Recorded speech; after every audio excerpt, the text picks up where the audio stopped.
Hello বন্ধুরা, good evening. গোয়ায় আসার পর এই প্রথম দিন আমরা দুজন মিলে ঘুরতে বেরিয়ে পড়লাম। তো গাইস, তোমরা সবাই কেমন আছো? আশা করছি অনেক ভালো আছো। তো আজকে আমরা দুজন বেরিয়ে পড়লাম মেলা দেখার জন্য। তো এই মেলার নাম হচ্ছে কেলা মেলা। এই মেলার মধ্যে আসার পরে দেখতে পেলাম এখানে একটি মন্দির ছিল, আর সেই মন্দিরের মধ্যে এত পরিমাণ কলা ঝুলিয়ে রাখা ছিল। প্রথমবার আমি দেখতে পেলাম একসাথে এত কলা। এবার আমরা হাঁটতে হাঁটতে মেলার ভিতরে চলে আসলাম। রাস্তার দুপাশে দেখতেই পারছো কলা রাখা ছিল। তো আমরা হাঁটতে হাঁটতে যতই সামনে যাচ্ছি ততই কিন্তু আমাদের চোখে কিন্তু কলা পড়ছিল। আমি এটাই ভাবছি, এত কলার ছড়া ওরা কোথায় পেয়েছে? এত এত কলা ঝুলিয়ে রাখা ছিল, দেখতেই পারছো। গাইস, আজকের এই পুরো ব্লগটা দেখলেই তোমরা বুঝতে পারবে যে গোয়ায় কিভাবে মেলা হয়। আমি একসাথে এত কলা দেখেছি প্রথমবার, সত্যি আমি অবাক হয়ে গেলাম যে এখানে পুজোতে এত এত পরিমাণ কলা লাগে। এখানে একটি বড় মন্দির ছিল, তো আমরা দূর থেকে মন্দির দেখে প্রণাম করে নিলাম, কিন্তু আমরা মন্দিরের ভিতরে যাইনি। কেন যাইনি? কারণ হচ্ছে আমাদের এদিকের পুজো আর এই জায়গার পুজোর মধ্যে ব্যবধান ছিল। এখানে কিভাবে পুজো করে সেটা তো আর আমি জানি না, তার জন্য এখানে গিয়ে আমরা পুজো করিনি। অনেক আন্টিরা আমাদেরকে দেখে বলছিল কি ফুল কেনার জন্য, কিন্তু আমরা ফুল কিনিনি, কারণ আমরা তো আর পুজো করব না, তার জন্য। এখানে দেখতে পাচ্ছ কত মানুষজন কত না কিছু কেনাকাটা করছিল। তো আমিও এখানে চলে আসলাম কিছু জিনিস কেনার জন্য। আমার বর এখানে কিছু জিনিসের দাম দর করছিল। এবার আমরা এখান থেকে আমাদের ঘরের জন্য কিছু জিনিস কিনে নিচ্ছি।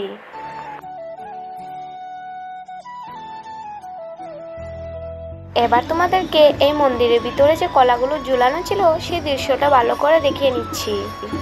সত্যি আমার জীবনে প্রথমবার এত এত কলা একসাথে দেখলাম, তাও আবার কাঁচা পাকা কলা একসাথে। এই জায়গাটা না অনেক অনেক সুন্দর। এখানে অনেক সুন্দর সুন্দর জিনিসপত্র পাওয়া যায়। সত্যি আমার এখানে এসে খুব খুব ভালো লাগছিল। এই দেখো, সাইডে মাসি আমাদেরকে ডেকে বলছিল ফুল কেনার জন্য। মেলাতে এসে আমার অনেকটাই ভালো লাগছিল। এখানে জিনিসপত্র দেখেও আমার খুব ভালো লাগছিল, কিন্তু একটাই প্রবলেম ছিল, এখানের যে মানুষজনের কথাবার্তা সেটা আমি একদমই বুঝতে পারলাম না।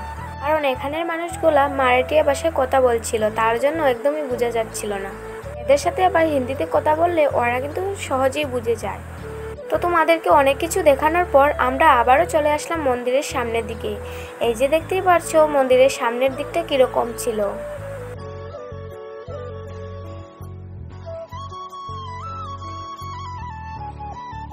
এবার আমার বর ঘরের জন্য একটি কড়াই দাম করা ছিল। তো এখানে কড়াইগুলো দেখতেই পাচ্ছ খুব সুন্দর সুন্দর ছিল। এবার আমরা অনেকটাই আগে চলে আসলাম। এখানে কিন্তু জিনিসপত্রগুলো ভীষণ সুন্দর। এক একটা জিনিস দেখলে মনে ইচ্ছে হয় যে এগুলো কিনে বাড়িতে নিয়ে যাব। তোমরাও যদি কখনো গোয়াতে আসো তাহলে তোমাদের কিন্তু জিনিসপত্র দেখে ভীষণ ভালো লাগবে, কারণ এখানে জিনিসপত্রগুলো অনেক অনেক সুন্দর। আমাদের এদিকে মেলা হলে অনেক বেশি মানুষ হয়, কিন্তু এখানে অনেক কম মানুষ আমার চোখে পড়ছিল। আজকের এই ভিডিওতে তোমাদেরকে পুরো মেলাটা ঘুরিয়ে দেখালাম।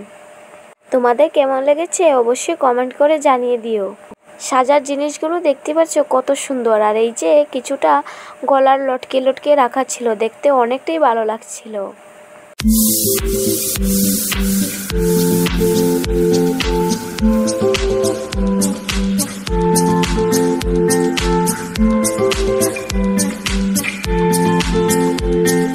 মেলায় এসে কিছু খাবো না, এটা কি হতে পারে? তো আজকে ভাবলাম যখন মেলাতে এসেই পড়লাম তখন কিছু খেয়েই যাব ঘরে। তোমরা তো সবাই জানো যখনই আমরা মেলাতে আসি তখন মেলাতে কিছু না খেয়ে বাড়িতে ফিরে যাব, এরকম কি হতে পারে? এবার কতক্ষণ হাঁটার পর আমাদের চোখে পড়লো ফুচকার দোকান। ফুচকা থেকে আমার জিভে জল আসলো।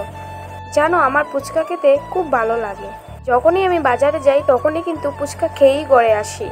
এবার আমাদের চোখের সামনে পড়লো বাচ্চাদের খেলার জায়গায়। দেখো, ভীষণ সুন্দর একটি বাচ্চাদের খেলার জায়গা বানিয়ে এখানে দেওয়া হয়েছে। তারপর আমরা আবারও চলে আসলাম অন্য আরেকটি ফুচকার দোকানেতে। এখানে আসার পর বলেছিলাম যে কত করে ফুচকা, তো বলেছিল এখানে 50 টাকা 60টি ফুচকা। ও মা, আমি শুনে একদম অবাক হয়ে গেলাম, এত রেট এখানে ফুচকার। ওরা আমাকে বলছিল ফুচকাটা খেয়ে টেস্ট করে দেখো। আমাকে দেওয়া হয়েছে ফুচকা। তো এবার আমি এটা মুখে দেওয়ার পর এতটাই টেস্ট লেগেছিল আমার কাছে, কি বলবো তোমাদেরকে। এখানে ফুচকা না ভীষণ টেস্ট খেতে। এবার আমাদের ফুচকা খাওয়া শেষ হওয়ার পর আমরা চলে যাব ঘরে। আর গাইস, তোমাদের ভিডিওটি ভালো লাগলে অবশ্যই লাইক কমেন্ট শেয়ার করতে ভুলবে না। আর আমি প্রথমবার আমার ঘর থেকে অনেক দূরে এসে ব্লগ ভিডিও করছি। এখানে আসার পর কি কি আমার চোখে ভালো লাগছে সবটুকুই তোমাদেরকে দেখানোর চেষ্টা করছি। গোয়ায় আসার পর আমার বোনের সাথে কোথায় কোথায় ঘুরতে যাচ্ছি, কি কি করছি সবটুকুই তোমাদের সাথে শেয়ার করব। তো এবার আমাদের যাওয়ার সময়টা হয়ে গেছে, তো এবার আমরা চলে যাচ্ছি রুমে। তোমরা সবাই খুব ভালো থাকো, সবাইকে গুড নাইট। আর নতুন আরেকটি ভিডিওর সাথে দেখা হচ্ছে, টাটা।